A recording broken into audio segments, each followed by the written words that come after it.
یہ جو امت محمدیہ ہے یہ ایک باغ ہے، اس میں اچھے برے سب طرح کے لوگ ہیں۔ تو جب یہ حدیث مولانا اشرف علی تھانوی نور اللہ مرقدہ نے پڑھی کہ اللہ نئی مخلوق کو جنت میں پیدا کرے گا اور ڈالے گا، تو یہ درس حدیث میں بیٹھے ہوئے تھے تو اپنے استاد محترم مولانا محمد یعقوب صاحب رحمۃ اللہ علیہ سے کہنے لگے، حضرت کاش ہم یہ امت میں ہوتے، کاش ہمیں اللہ یہ مخلوق بناتا کہ بنایا اور جنت میں ڈال دیا۔ جو جنت کو بھرنے کے لیے اللہ نئی مخلوق پیدا کرے گا اور جنت میں ڈال دے گا، کاش ہم یہ ہو جاتے، ٹینشن ہی ختم، نہ بیوی کا نہ بچوں کا، بنایا اور جنت میں۔ مولانا محمد یعقوب صاحب رحمۃ اللہ علیہ نے بہت پیاری بات لکھی ہے، کہا کہ پھر تمہیں جنت میں مزہ نہیں آتا۔ کہا کیوں؟ کہا اس لیے مثال دی ہے کہ افطار کے دسترخوان پر افطار کا مزہ صرف روزے دار کو ہوتا ہے، اس کے علاوہ کو نہیں ہوتا۔ مثال کے طور پر بہت سارے لوگ روزہ نہیں رکھتے ہیں لیکن افطار میں برابر آ جاتے ہیں، کھاتے بھی ہیں پیتے بھی ہیں، لیکن انہیں اتنا مزہ نہیں آتا جتنا روزے دار کو آتا ہے۔ وہ 15 گھنٹے کی تکلیف کو بھول جاتا ہے، مشقت کو بھول جاتا ہے، زبردست مزہ آتا ہے۔ پانی بھی پیے گا، حالانکہ بور کا پانی ہوگا، ایسا نہیں کہ کوئی بڑا شہد اور بڑی اچھی پینے کی چیز اس کے سامنے ہوگی، لیکن وہ بور کے پانی میں بڑا مزہ آئے گا اسے۔ اور یہ بھی افطار کر رہے اسے مزہ نہیں آئے گا۔ فرق کیا ہے؟ جب وہ دعا پڑھتے ہیں نا تو دعا پڑھنے میں مزہ حاصل، الحمدللہ الذی اذھب عنا الحزن، تمام تعریفیں اس اللہ کے لیے ہے جس نے ہم سے ہمارے غموں کو دور کر دیا، مصیبت کو دور کر دیا۔ یہ افطار کے وقت اکابرین دعائیں پڑھا کرتے تھے۔ اور ایک اور دعا، ذهب الظمأ وابتلت العروق وثبت الاجر انشاءاللہ، پیاس بجھ گئی، ذهب الظمأ وابتلت العروق، رگیں تر ہو گئی، تر و تازہ ہو گئے اندر افطار کے وقت جیسے دسترخوان پر بیٹھے، وثبت الاجر انشاءاللہ، اور ہمارا اجر ثابت ہو گیا، طے ہو گیا، فکس ہو گیا۔ کیا اجر ہے؟ ایک روزہ ہم نے پورا کر دیا، اور جیسے ہم نے پڑھا اللہم انی لک صمت وبک آمنت وعلیک توکلت وعلی رزقک افطرت فتقبل منی، جیسے ہم نے پڑھا تو اللہ کا دیدار فکس ہو گیا۔ اب اللہ اسے اپنا دیدار ضرور کرائے گا، یہ طے ہے، اور کوئی معمولی سند نہیں ہے۔ اللہ کے نبی سے صحابہ نے سوال کیا کیا ہر روزے کے بدلے میں ہر دیدار خاص ہوگا؟ اللہ کے نبی نے کہا کہ ہاں، میری امت کے روزے داروں کے ہر روزے کے بدلے میں اللہ دیدار خاص کرائے گا اسے۔ تو وہ پوری تکلیف اس کی ختم ہو گئی، تو مزہ نہیں آئے گا افطار پر جو بیٹھے گا، روزے دار نہیں ہوگا۔ ایک اور چیز، ایک حدیث میں فرمایا کہ جب یہ روزے دار جب جنت میں جانے کے قریب ہوگا، اللہ تبارک و تعالی ان کی پوری جماعت کو جمع کرے گا اور ایک خصوصی روٹی تیار کر کے ان کے سامنے رکھے گا۔ وہ کیسی ہوگی؟ زمین کے غذائیت سے تیار کی ہوئی وہ روٹی ہوگی، زمین کے اجزاء سے۔ کیوں؟ کیونکہ بہت سارے ایسے لوگ ہیں کہ جنہوں نے زمین پر زندگی گزاری ہے لیکن پھل کا مزہ انہیں نہیں پتا، انہیں غذا کا مزہ نہیں پتا۔ بہت سارے غریب ایسے ہیں جو سیب مشکل سے کھاتے ہیں، آم مشکل سے کھاتے ہیں۔ تو اللہ تبارک و تعالی ایسی روٹی یعنی ایسا دسترخوان بچھائے گا، دسترخوان سے تعبیر کی ہے کہ اس دسترخوان پر اس زمین کی ساری نعمتیں ہوگی، یہاں کا پھل، یہاں کی غذا، کھانے اور پینے کی سب چیزیں، کوئی چیز نہیں چھوٹے گی۔ اللہ کہے گا پہلے اسے کھاؤ، وہ کھائے گا، پھر کہا جائے گا کہ یہ ہے دنیا کا پھل، یہ ہے دنیا کی غذا، یہ دنیا کا کھانا اور پینا، اب جنت کا چکھو۔ کیوں؟ کیونکہ کمپیریزن ضروری تھا۔ جنت کا ڈائریکٹ اگر پھل کھا لیتا تو پتہ نہیں چلتا تھا کہ اللہ نے کیسے پھل کے بدلے میں کیسا پھل دیا ہے، اس آم کے بدلے میں وہ آم دیا ہے، اس انار کو لیا اور جنت کا انار دیا ہے، دونوں انار کا فرق معلوم کہاں سے پڑتا جب یہ دنیا میں انار چکھتا ہی نہیں، دیکھتا ہی نہیں، اور ڈائریکٹ وہ انار کو چکھتا دیکھتا۔ تو یہ روٹی اور یہ دسترخوان پر اس امت کو بٹھایا جائے گا، کیونکہ کئی ایسے لوگ ہیں جو ڈائٹنگ کے نام پر کھاتے نہیں ہیں، پیسہ تو ہے کھا نہیں سکتے، کیا کرے، شوگر ہو گئی تو میٹھا کھا نہیں سکتے، اور بیماریاں ہو گئے تو روٹی کھا نہیں سکتے، چاول کھا نہیں سکتے، گوشت کھا نہیں سکتے، پرہیز ڈاکٹر نے بول دیا، بیچارہ بڑی بلڈنگ بنایا ہوا ہے لیکن بغیر نمک کا کھا رہا ہے، چاول بھی نہیں کھاتا ہے۔ ایک ایسے شخص کو میں جانتا ہوں اسی شہر میں کہ جس نے علاج کے طور پر بتا رہا ہوں 10 سال سے روٹی نہیں کھائی ہے، علاج کے طور پر۔ اب وہ میں بیماری ہے، وہ ڈاکٹر نے بتایا کہ بھئی تم روٹی مت کھاؤ، اب وہ روٹی نہیں کھا رہے، چاول چاول چاول چاول۔ تو وہاں پر ہر چیز کا مزہ چکھایا جائے گا، کتنی بڑی بات۔ جنت کے 8 دروازے کیسے ہو گئے، یہ بھی ایک بڑی بات۔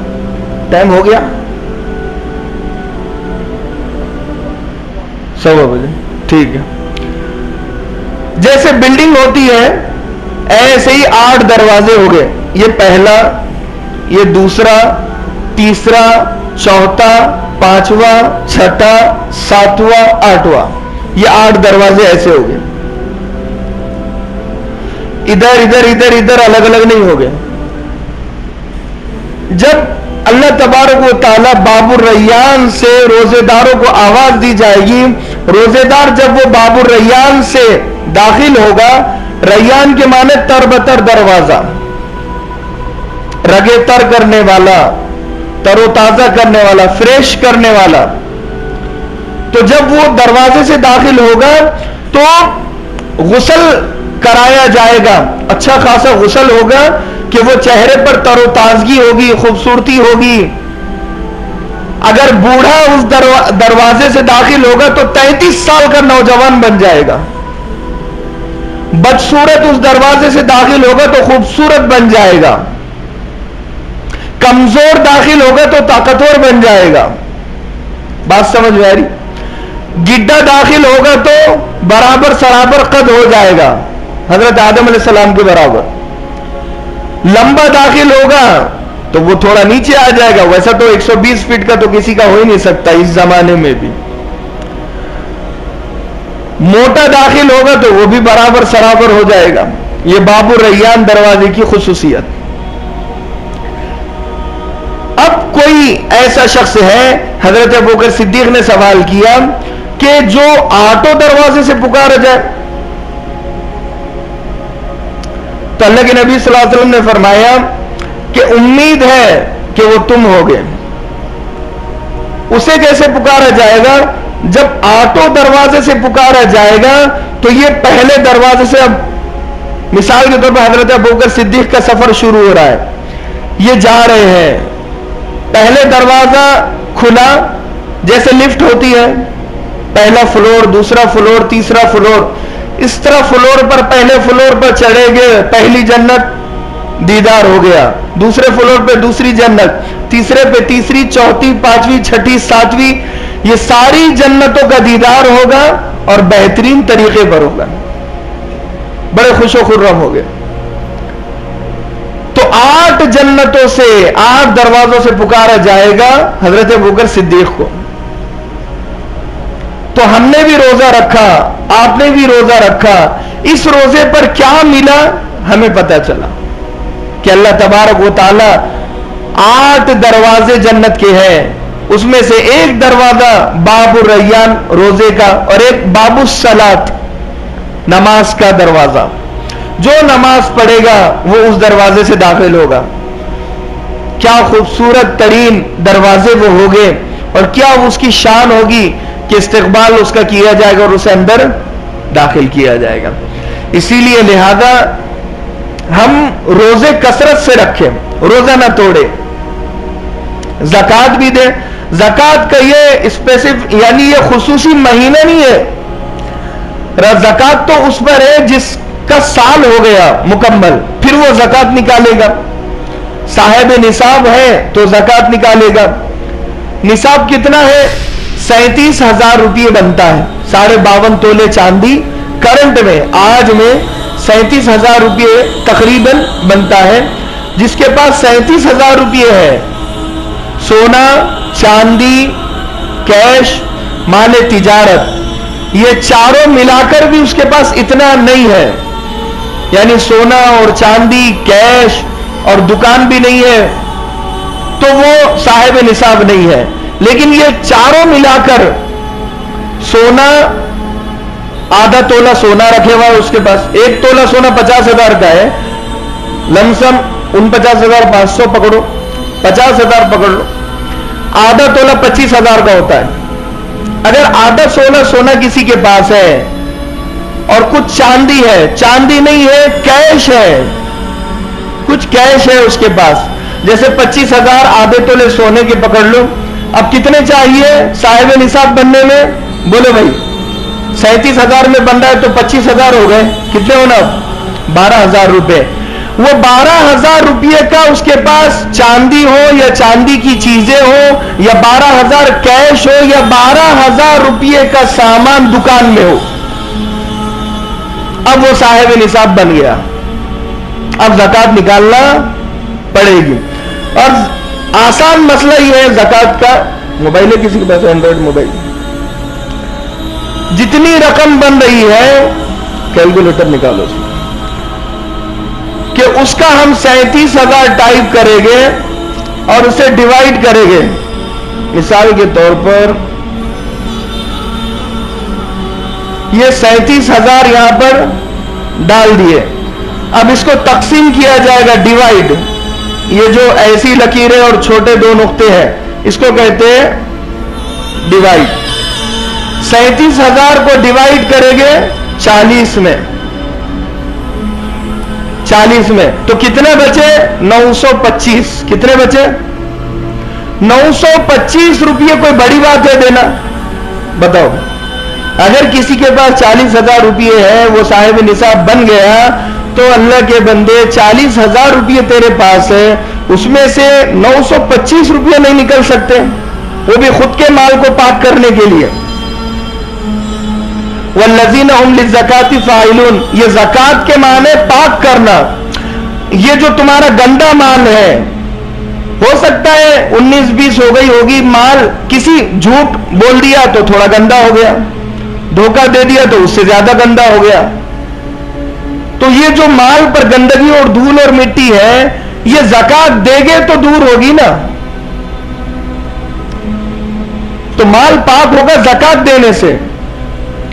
تو وہ 19-20 مسئلے کو ختم کرنے کے لیے زکات کا کنسپٹ ہے. اور یہ رمضان کے ساتھ خاص نہیں ہے.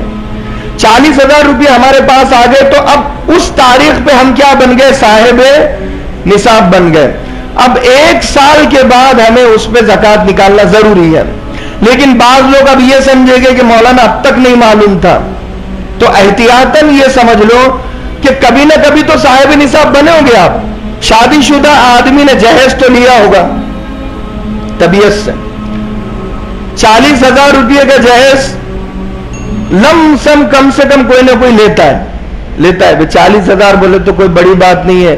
40,000 80,000 2 لاکھ کا لوگ لے لیتے ہیں, اور لڑکی والوں سے 15-20 دن ہو جاتے. وہ امی بول رہے تھے کہ آنے جانے میں پریشانی ہو رہی ہے, رکشے والے پیسے زیادہ لے رہے, اگر گاڑی ہو گئی تو بہت اچھی بات ہو جاتی, تمہاری بیٹی ڈبل سیٹ بٹھا کر آنا جانا آسانی ہو جائیں گی اس میں. ٹھیک ہے بیٹا ہم انتظام کرتے ہیں. اب انتظام ہو رہا ہے. وہ امی بول رہے تھے کہ باہر کہ خبریں معلوم کرنے کے لیے کچھ ہے نہیں تو ذرا ٹی وی اگر ہو جاتی تو اچھا ہوتا. ٹی وی ضرورت میں شامل نہیں ہے. ٹی وی ضرورت میں شامل نہیں ہے. اگر کسی کے گھر میں 50,000 کی ٹی وی ہے, وہ مال ہے, اس کا مال شمار کیا جائے گا. ضرورت والا نہیں ہے, وہ بغیر ضرورت کا ہے, زکوٰۃ دینا پڑے گی. اب تو لہذا 925 روپے زکوٰۃ کوئی بڑی بات نہیں ہے. اسی لیے اللہ کے بندو زکوٰۃ نکال لو. خاص طور پر اس کا خاص خیال رکھے کہ ہم روزہ رکھے, زکوٰۃ نکالے. یہ رمضان میں خاص نہیں ہے. اب 1 سال ہو گیا, کبھی بھی ہو سکتا ہو, شعبان میں اور شوال میں, کبھی بھی 11 مہینے میں, 5 مہینے میں, کبھی بھی ہو سکتا. تو رمضان میں خاص لوگ سمجھتے ہیں زکوٰۃ کا مہینہ ہے. زکوٰۃ کا مہینہ نہیں ہے. یہ مہینہ تراویح کا ہے, سحری کا ہے, افطار کا ہے, شب قدر کا ہے, قرآن کی تلاوت کا ہے. یہ سب عبادت کا مہینہ ہے, لیکن یہ خصوصی طور پہ زکوٰۃ کا مہینہ نہیں ہے. صحابہ اکرام, کئی صحابہ نے زکوٰۃ شعبان میں بھی نکالی ہے, اور کئی صحابہ اکرام نے زکوٰۃ شوال میں بھی نکالی ہے, ذی القعدہ ذی الحجہ میں بھی نکالی ہے, کہ جب ان کا سال ہو گیا انہوں نے زکوٰۃ نکالی ہے. رمضان کو باقی نہیں رکھا کہ یہ زکوٰۃ کا مہینہ ہے. اور دو تو سب کو تلاش کر کے دو. خیر دیگر مسائل بھی عصر کے بعد بیان کیے جا رہے ہیں. اللہ تبارک و تعالیٰ سے دعا ہے کہ اللہ